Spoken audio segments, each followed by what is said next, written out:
Yes, students. In last chapter, we study, you know, about digestion in human. Okay. Then you know about alimentary canal. How many types? How many parts of compartments of alimentary canal? Here you see. First one is buccal cavity. Buccal cavity में जो mouth ये area होता है ये buccal cavity कहलाता है। इसमें आप देख रहे हो ये जहाँ से आप फूड टेक करते हो, फूड लेते हैं आप, this is called buccal cavity. यहाँ पे आपको दिख रहा है gland, you see here, this is called salivary gland. इससे क्या होता है, सलाइवा निकलता है। जब आप फूड इंटर करते हैं आपके बकल कैविटी में, जब आप फूड इंटेक करते हो तो क्या होता है, एक लिक्विड निकलता है, ठीक है। जब आप फूड टेक करते हो, उसको बाइट करते हो, चबाते हो, तो वो क्या कहलाता है, सलाइवा। किससे सिक्रीट होता है वो, सैलिवरी ग्लैंड से। Next one is food pipe या और एसोफेगस।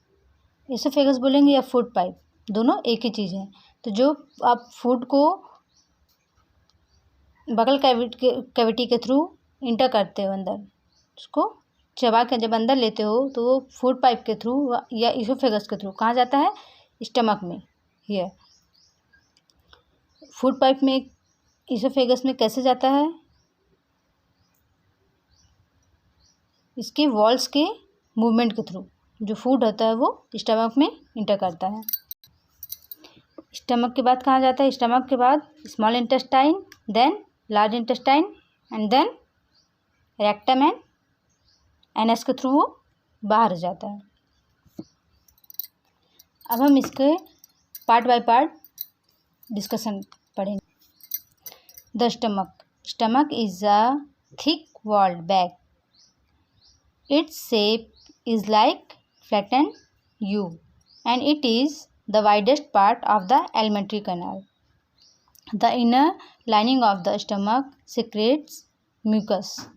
जो स्टमक को जो इनर वॉल्स होते हैं वो क्या सिक्रेट करता है, mucus, hydrochloric acid and digestive juices. ये सारी तीनों चीज़ें सिक्रेट होती हैं, निकलती हैं। The mucus protect the lining of the stomach. जो म्यूकस होता है वो क्या करता है, जो इनर लाइनिंग होता है उस स्टमक का, उसको प्रोटेक्ट करता है। किससे, hydrochloric acid and digestive juices से। क्यों, क्योंकि जो हाइड्रोक्लोरिक एसिड होती हैं, the acid kills many bacteria that enter along with the food and makes the medium in the stomach acidic.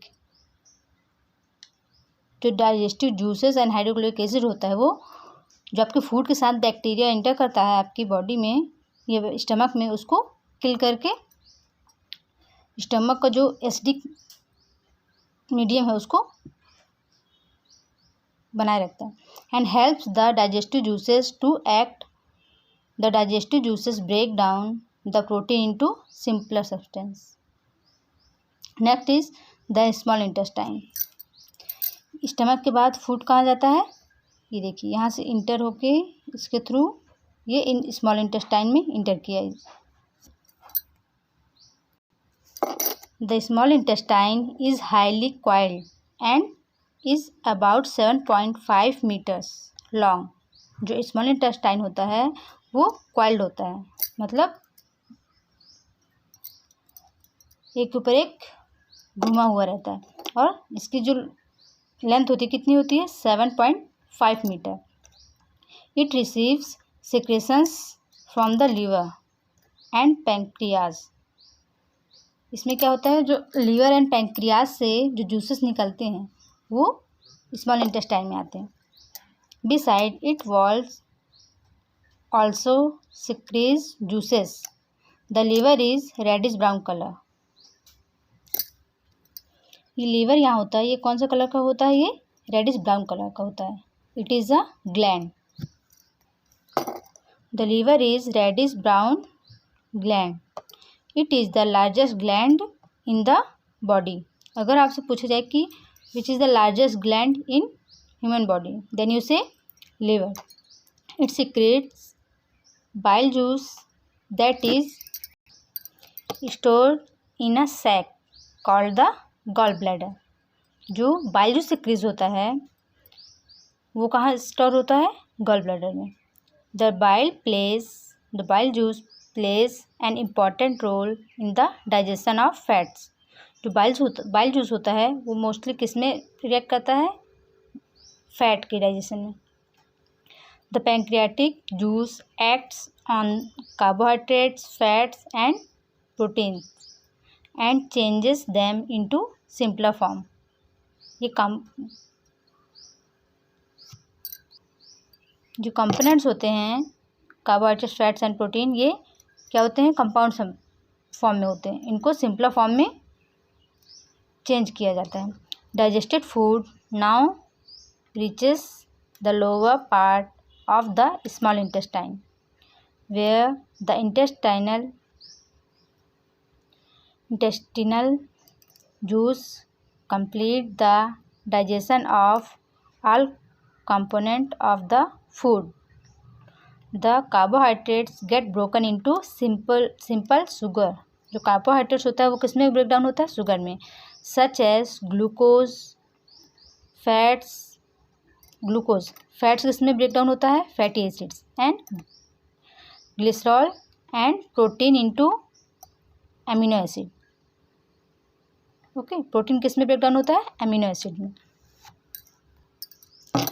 Next, absorption in the small intestine. जो इन small intestine में food digested food juices के through complete digest हो गया। उसके बाद क्या होता है? उसका एब्जॉर्प्शन होता है। तो इसका एब्जॉर्प्शन स्मॉल इंटेस्टाइन में होता है। The digested food can now pass into the blood vessels in the wall of the intestine. The inner walls of the small intestine have thousands of finger-like outgrowth. These are called villi. तो जो इस तरह के structure होते हैं small intestine के, जो inner walls होते हैं उसमें इस तरह का स्ट्रक्चर पाया जाता है। ठीक है, तो ये आउटग्रोथ स्ट्रक्चर क्या कहलाते हैं? Villi. All are called villi. Okay. Villi increase the surface area for absorption of the digested food. The surface of the villi absorb the digested food materials. The absorbed substances are transported via the blood vessels to different organs. After absorption, जो undigested food होता है वो कहाँ जाता है? Small intestine के through large intestine में inter करता है। यहाँ पे क्या होता है? जो लार्ज इंटेस्टाइन होता है वो 1.5 मीटर लॉन्ग होता है। जो इसका फंक्शन होता है वो क्या करता है? वाटर और साल्ट को एब्जॉर्ब करता है जो अनडाइजेस्टेड फूड में अवेलेबल होते हैं। उसके बाद जो बचा हुआ जो रिमेनिंग वेस्ट होता है जो वो कहाँ जाता है? अनडाइजेस्टेड लार्ज इंटेस्टाइन से होते हुए रेक्टम में जाता है। रेक्टम के से होते हुए एनएस के थ्रू बाहर निकल जाता है। तो जो रिमूव वेस्टेज होता है, वेस्ट मटेरियल होता है, उसको क्या कहा जाता है? इंजेक्शन।